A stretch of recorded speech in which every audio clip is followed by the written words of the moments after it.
good with you? It's your boy Travis Kinley and Prime Truck Rob in the house. Know, huh? We in here. Know, hey, man. we just getting it done, dog. We gotta pay these bills too, dog. We don't know what y'all doing, but you need to come out here and get your CDL. If you need anything, and I mean anything, holla at your boy Prime Truck Rob or your boy Travis Kinley. We gonna see you now.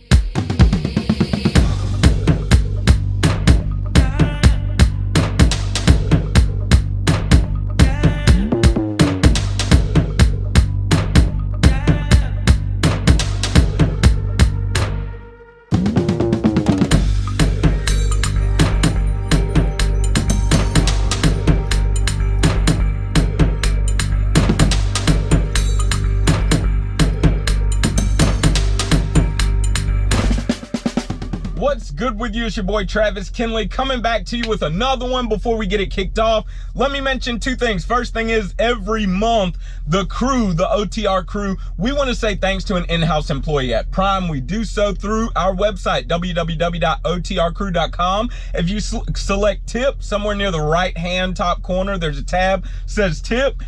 You will find all of that information on the web page. Basically, we set up a GoFundMe. We inform the recipient that this GoFundMe is for them, and at the end of the month they withdraw the money. We do not touch the money, okay?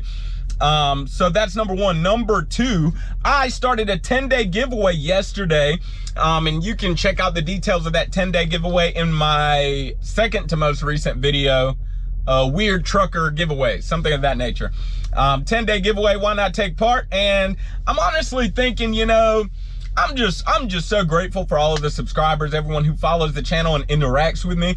I'm thinking, you know, I don't know, if we hit something like 1,900 subscribers, that would be about 78 more, something of that nature. We hit 1,900 subscribers, I think I might give away 3 of them. So just kind of a personal goal I was thinking about yesterday.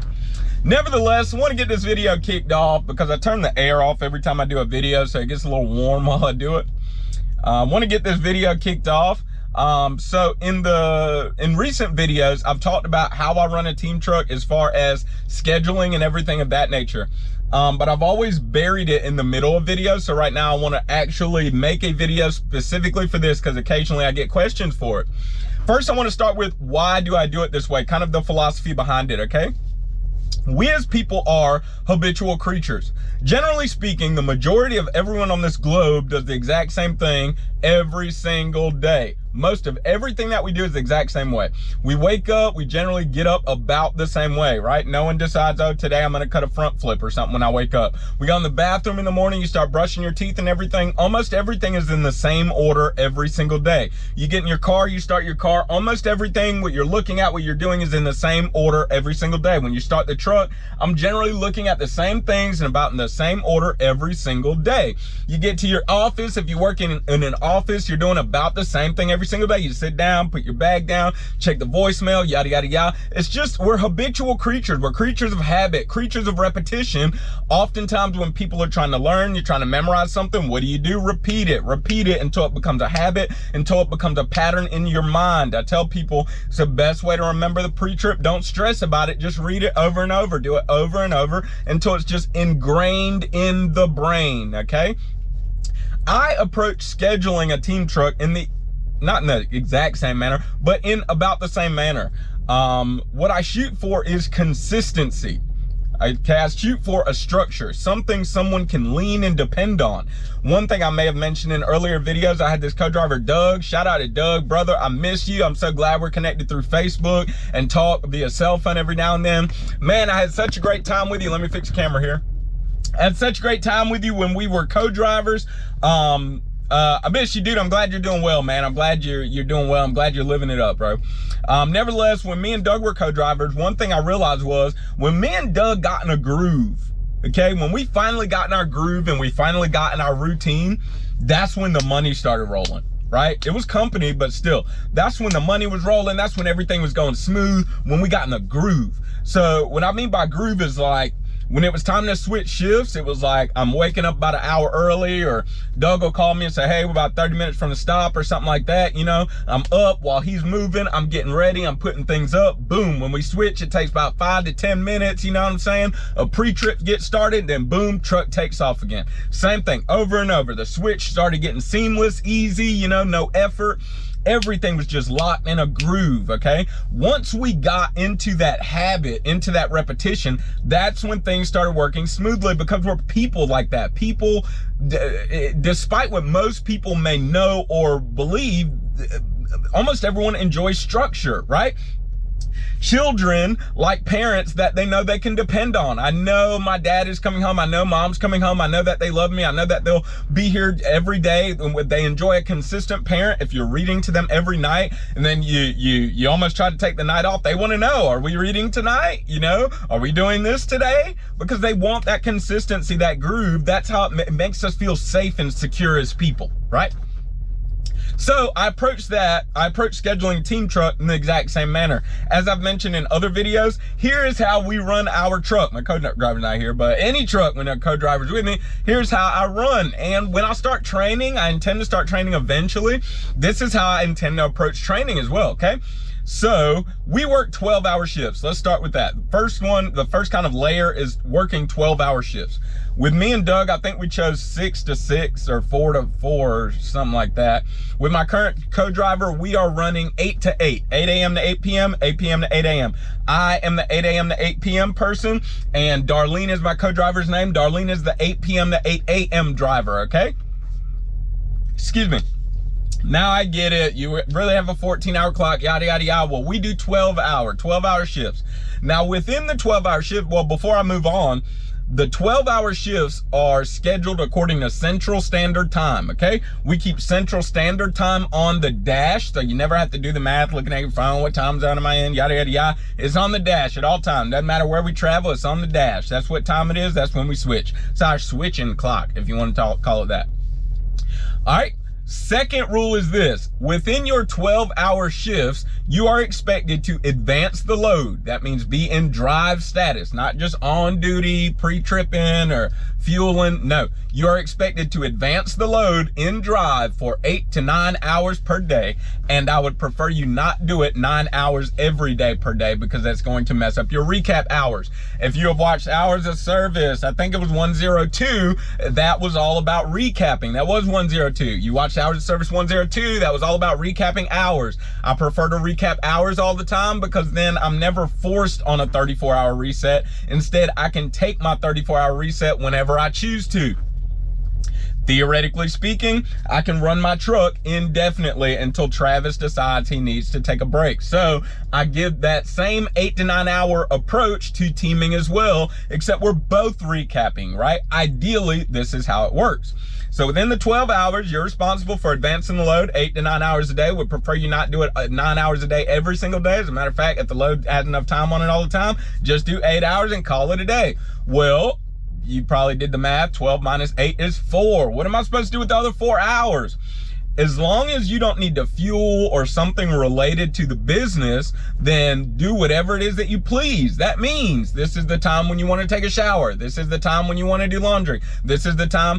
Sometimes Doug would just park in the middle of nowhere in really scenic spots or something, and he just want to sit there, right? Whatever, dude. As long as we advance 8 to 9 hours, it doesn't matter what we do. One time, if you're connected through my social media, you may remember one time I took part of my 4 hours and I stopped at a rest area on the salt flats, right? And I kind of walked out there, took a lot of footage, and everything was just hanging out. That's what I want to do with my 4 hours, and we had the time on the load. So that is what you do with the extra 4 hours. After fueling and the 30-minute break, you're not really going to have all 4 hours, but you will have 2 or 3 hours, right? So that's what you do at that time. Laundry, shower, Walmart. Sometimes I'd stop at Walmart with my extra time that day. Especially, I was telling my co-driver, especially if you're night shift, you really have an advantage, because a lot of times, of course, Walmart's going to prefer a big tractor trailer. If they don't have truck parking, they're going to prefer your big tractor trailer to park in their parking lot at nighttime when nobody's there. Nevertheless, that's it. You work 12-hour shifts. The load needs to be advanced during your shift 8 to 9 hours per day. Don't break that. You know, you get a lot of people, they want to see if they can drive 11 hours. That's cool and all, but you're going to mess up your recaps. You're messing up flow. You feel what I'm saying? Don't be seeing if you can advance at 11 hours. Let me just see something. No, don't see something. Don't see something. Let's just run the schedule. You know what I'm saying?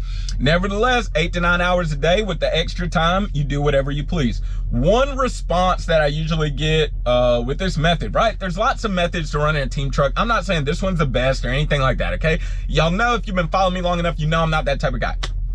But what I am saying is there's a lot of methods to running a team truck, and but this specific method, one of the responses I get all the time is, well, that's not always gonna work, right?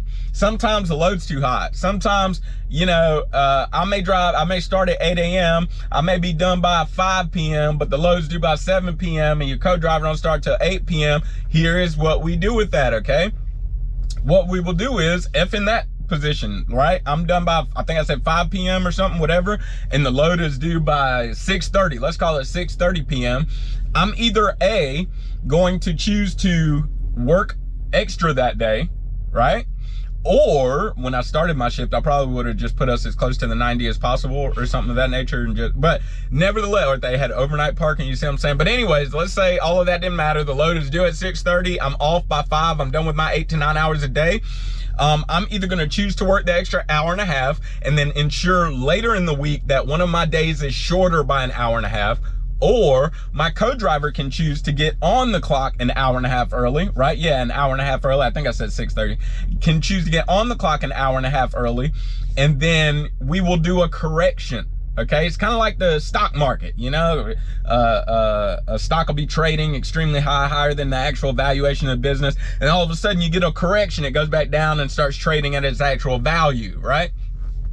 So sometimes we'll do a correction. So my co-driver may get on at 6:30 and she'll work until, you know, I don't know, until her 8 or 9 hours are done, right? And then we'll either sit where we are. So she would have dropped that load. If it was a 90, she would have dropped that load, picked up another load, advanced that load, and then I would have looked at it to ensure it had enough time on it. And if it had enough time on it, whenever she's done with her 8 or 9 hours, she's gonna be done hours early. We'll just park the truck and chill. We'll probably both catch a shower, maybe get something to eat, talk on the phone, hang out. She might just decide to lay down, and I don't feel like getting up yet. We'll just lay down until it's time for my shift to start. That's a correction, right? So indeed, sometimes it doesn't work. These are just guidelines, but you can input corrections in there very often. Here's another example of a correction. Let me think. All right, let's say I'm rolling to a 90, right? Yeah, I mean, it's not that complicated. I'm sure you can guess. Let's say I'm rolling to a 90. I work 8 a.m. to 8 p.m. The load is due at 9 p.m. I don't know. I've been taking my time for some reason or another. Well, it's going to be dumb for us to switch right now at 7:30, 7:45. She can get a pre-trip in and get going. I'm going to drive until 9 p.m. We'll switch at the 90. And then she knows when I do my 8 or 9 hours today, when I advance the load, you know, the extra 3 or 4 hours I usually have during that day, let's try to keep it short so we can put a correction in there, right? My phone ringing? My phone ringing. I don't know who it is though. But anyways, let's try to hurry up. So like in that instance, load was due at 9 p.m. Let's say I got to the receiver, it's a 90, or it's a 01, let's just 01. I got to the receiver at 9:30. Did I say PM? Yeah, PM.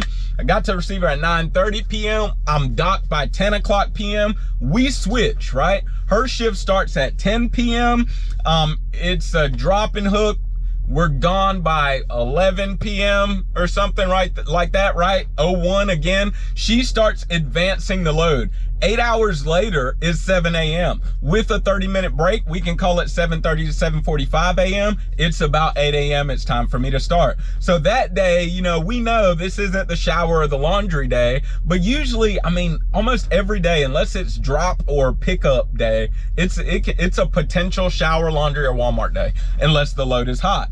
For example, like last week, 5-6 days ago or something, we had a load that was pretty hot, Cali all the way to East Coast, and I had to drive like 10 and a half hours, like 2 days in a row, okay? I just got it done. That's it. And then we employed corrections a lot, right? So I'd drive that 11 hours and then we'd stop and then we'd wait a little bit, because she actually asked me, like, do you want me to start driving now? I was like, no, let's just wait a little bit. And then we waited until it got a little closer. It was still a little early if I'm correct, but it was much closer. And then she started and we kept pounding until we got to the actual 90, the destination point. And once we got to the destination point, we employed a correction, got back on schedule. You see?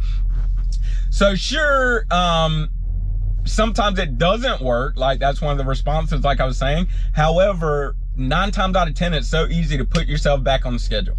Put yourself back on the schedule. Our thing is, we just ensure that we stick to the schedule as much as we possibly can. All right, so that's how we run our team truck. We try to recap hours as much as we can. We just keep it moving. Work easy, don't work hard.